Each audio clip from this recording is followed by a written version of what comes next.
In 1960, Israeli agents tracked down a man living quietly in Argentina. It was Adolf Eichmann, one of the primary architects of the Holocaust, alive and well 15 years after the end of the war. Eichmann was far from the only official to cross the Atlantic. Shortly after the German defeat, two heavily armed U-boats emerged off the Argentine coast and surrendered, proving that oceanic escape routes were fully operational.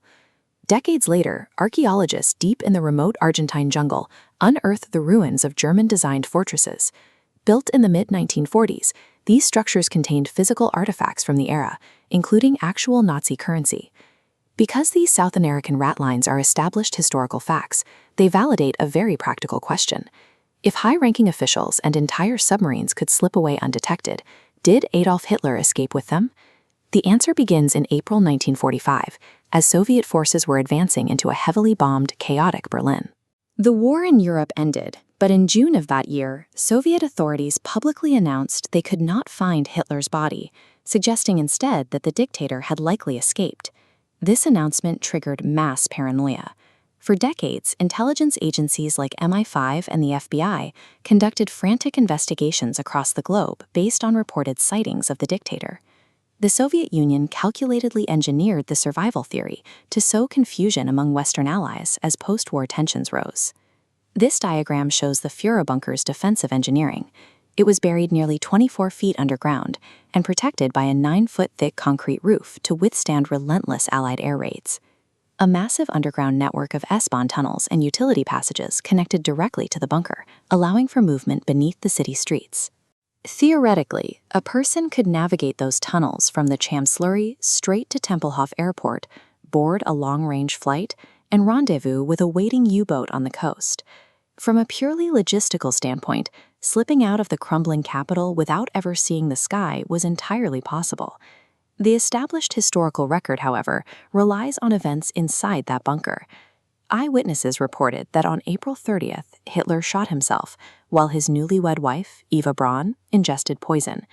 Immediately after, his aides carried the bodies upstairs to the Reich Chancellery garden, doused them in petrol, and set them on fire, to prevent the advancing Red Army from desecrating the remains.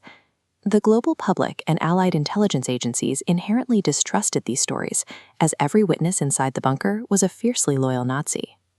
When you combine testimony from biased sources with the total absence of a public corpse, you create an environment where conspiracy theories easily take root.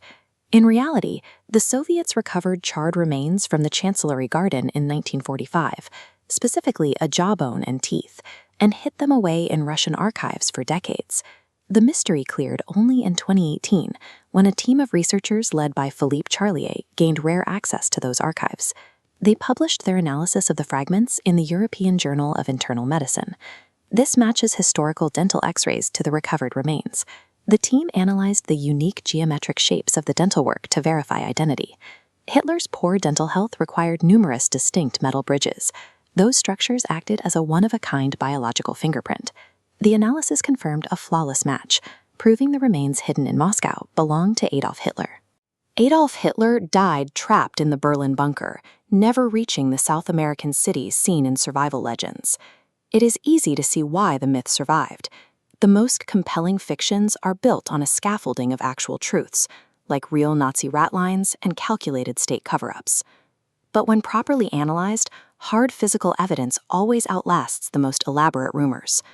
Those German U-boats that helped other officials escape were terrifyingly effective machines. If you want to dive into the engineering behind them, check out our video on how submarines work. And if you want to learn how to research, write, and edit your own engaging video scripts like this one, you can join our Content Creation Mastery course.